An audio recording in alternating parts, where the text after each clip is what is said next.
السلام علیکم ناظرین، سلامتی ہو آپ پر جہاں بھی آپ ہوں۔ اس ویڈیو میں پاکستان کی سیاسی مخدوش صورتحال کے تعلق سے 4 خبریں آپ سے ساجھا کرنا مقصود ہے۔ سپریم کورٹ کا ہفتے کی صبح تک عدم اعتماد پر ووٹنگ کرانے کا حکم۔ پاکستان کی سپریم کورٹ نے ڈپٹی اسپیکر کی رولنگ کو خلاف آئین قرار دیتے ہوئے قومی اسمبلی بحال کر دی ہے اور حکم دیا ہے کہ وزیر اعظم کے خلاف عدم اعتماد پر ووٹنگ کرائی جائے۔ از خود نوٹس پر 5 روز کی سماعت کے بعد جمعرات کو متفقہ مختصر حکم میں عدالت عظمیٰ نے کہا کہ ڈپٹی اسپیکر قاسم سوری کا عدم اعتماد کی تحریک کو مسترد کرنا آئین کے منافی تھا۔ عدالتی حکم کے مطابق تحریک عدم اعتماد نہ کرانے کی رولنگ کے بعد وزیر اعظم پاکستان کا صدر مملکت کو قومی اسمبلی توڑنے کی ایڈوائز کرنا بھی آئین کے خلاف تھا۔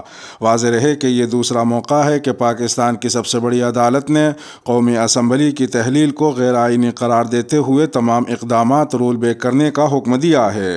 اس سے قبل 1993 میں نواز شریف حکومت کی برطرفی کو کالعدم قرار دیا گیا تھا اور اسے پھر سے اسی طرح کام کرنے کی اجازت دی گئی تھی جیسے صدر اسحاق خان کے اسمبلی توڑنے سے پہلے تھی۔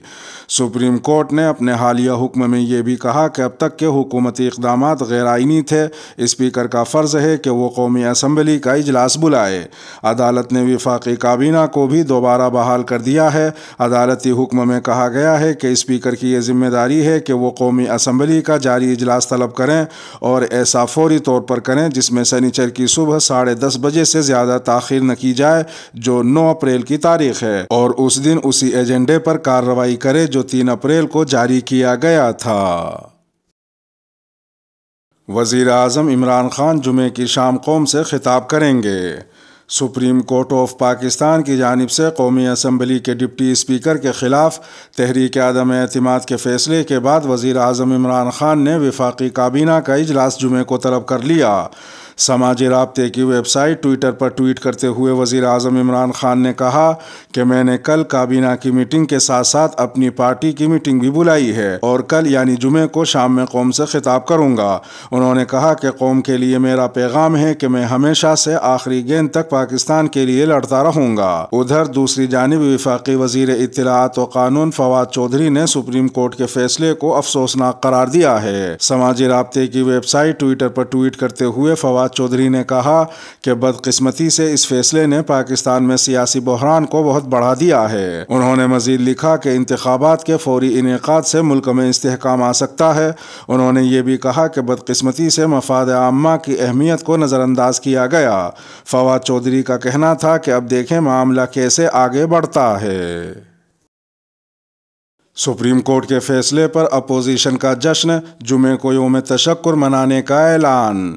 اپوزیشن رہنماؤں نے جمعرات کو سپریم کورٹ آف پاکستان کے 3 اپریل سے اب تک کے حکومتی اقدامات کو کالعدم قرار دینے کے فیصلے پر جشن منایا اور اسے نظریہ ضرورت کی تدفین قرار دیا۔ اپوزیشن رہنماؤں کی جانب سے قوم کو مبارکباد بھی دی گئی۔ مسلم لیگ نون کے صدر شہباز شریف نے اس دن کے واقعات کو عہد سازی قرار دیتے ہوئے کہا کہ جھوٹ، فریب اور الزامات کی سیاست دفن ہو چکی ہے اور قوم کی جیت ہوئی ہے۔ شہباز شریف نے کہا کہ سپریم کورٹ کا فیصلہ عوام کی توقعات کے عین مطابق ہے۔ انہوں نے کہا کہ اس فیصلے سے آئین اور پاکستان بچ گیا۔ عدالت نے اپنی آزادی اور احترام کو برقرار رکھا ہے۔ انہوں نے مولانا فضل الرحمان کے ہمراہ پریس کانفرنس سے خطاب کرتے ہوئے جمعے کو یوم تشکر منانے کا اعلان کیا۔ مولانا فضل الرحمان نے کہا کہ جمعے کو ملک کی ریلیاں نکالی جائیں گی۔ جمعے کو ہم اس فتح کا جشن یوم تشکر کے طور پر منائیں گے۔ انہوں نے مزید کہا کہ ہم اپنے ملک کے لیے جاری معاشی بحران سے نکلنے کے لیے دعا کریں گے۔ ادھر بلاول بھٹو زرداری نے ایک ٹویٹ میں کہا کہ عدالت کے فیصلے کے بعد حکومتی بیانیے کو شدید دھچکا لگا۔ جمہوریت بہترین انتقام ہے۔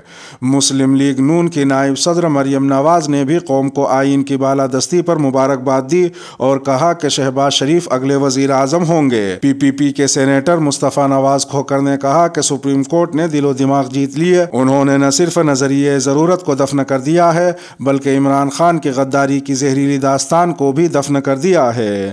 جماعت اسلامی کے امیر سراج الحق نے کہا کہ سپریم کورٹ نے نظریہ ضرورت کو دفن کر دیا ہے اور پوری قوم نے اس فیصلے کا خیر مقدم کیا ہے۔ سپریم کورٹ کے فیصلے کے بعد پی ٹی آئی کے پاس کیا آپشنز ہیں؟ سپریم کورٹ کی جانب سے ڈپٹی اسپیکر کی رولنگ کو خلاف آئین قرار دینے اور اسمبلی اور حکومت کی بحالی کے بعد وزیر اعظم عمران خان ایک بار پھر ہفتے کو تحریک عدم اعتماد کا سامنا کریں گے۔ اس صورتحال میں حکمراں جماعت پی ٹی آئی بظاہر مشکل کا شکار ہو گئی ہے اور وزیر اعظم اور ان کے رفقا اگلے لائحہ عمل پر مشاورت کر رہے ہیں۔ سیاسی ماہرین کے مطابق عمران خان اور ان کی جماعت کے پاس اس وقت 3 آپشن ہیں جن کو استعمال کر سکتے ہیں۔ ایک آپشن تو یہ ہے کہ ہفتے کو ہونے والی ووٹنگ میں حصہ لیں اور شکست کی صورت میں باعزت طور پر اسے تسلیم کر کے اپوزیشن بینچوں پر بیٹھ جائیں، یا پھر ووٹنگ سے قبل ہی وزیر اعظم عمران خان مستعفی ہو جائیں اور ایوان نئے قائد کا انتخاب کرے۔ دوسرا آپشن یہ ہے کہ اپوزیشن کی تحریک عدم اعتماد میں کامیابی کی صورت میں پی ٹی آئی کے ارکان اسمبلی گروپ کی شکل میں مستعفی ہو سکتے ہیں۔ ایسی صورت میں نئی حکومت کو اتنی بڑی تعداد میں ارکان کے استعفوں کی وجہ سے مشکلات آ سکتی ہیں، مگر آئینی ماہرین کے مطابق استعفوں کے باوجود نئی حکومت کے قائم ہونے میں رکاوٹ نہیں ہوگی، تاہم اسے اخلاقی اور قانونی جواز کے حوالے سے مشکلات ہوں گی۔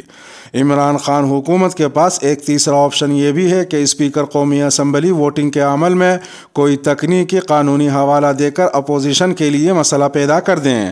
حالانکہ سپریم کورٹ کی جانب سے ڈپٹی اسپیکر کی رولنگ کالعدم قرار دینے کے بعد اسپیکر پر دباؤ ہوگا کہ وہ کوئی ایسا کام نہ کریں کہ دوبارہ سے معاملہ عدالت میں جائے، تاہم کوئی قانونی نکتہ ڈھونڈنے کی کوشش پھر بھی کی جا سکتی ہے۔ آخر میں چلتے چلتے اہم خبروں کا خلاصہ۔ نمبر 1، سپریم کورٹ کے 5 رکنی بینچ نے متفقہ طور پر ڈپٹی اسپیکر کی جانب سے وزیر اعظم عمران خان کے خلاف تحریک اعتماد کو مسترد کرنے کے فیصلے کو غیر آئینی قرار دیا ہے۔ نمبر 2، سپریم کورٹ نے قومی اسمبلی کو بحال کرنے کا حکم دیتے ہوئے تحریک عدم اعتماد پر ووٹنگ کے لیے قومی اسمبلی کا اجلاس 9 اپریل کو بلانے کا فیصلہ دیا ہے۔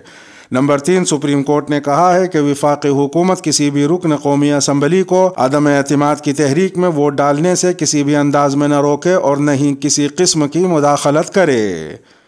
اس کے ساتھ ہی ویڈیو کا اختتام ہوا۔ اپنے میزبان راہی حجازی کو اب دیجیے اجازت۔ سلامتی ہو آپ پر جہاں بھی آپ ہوں۔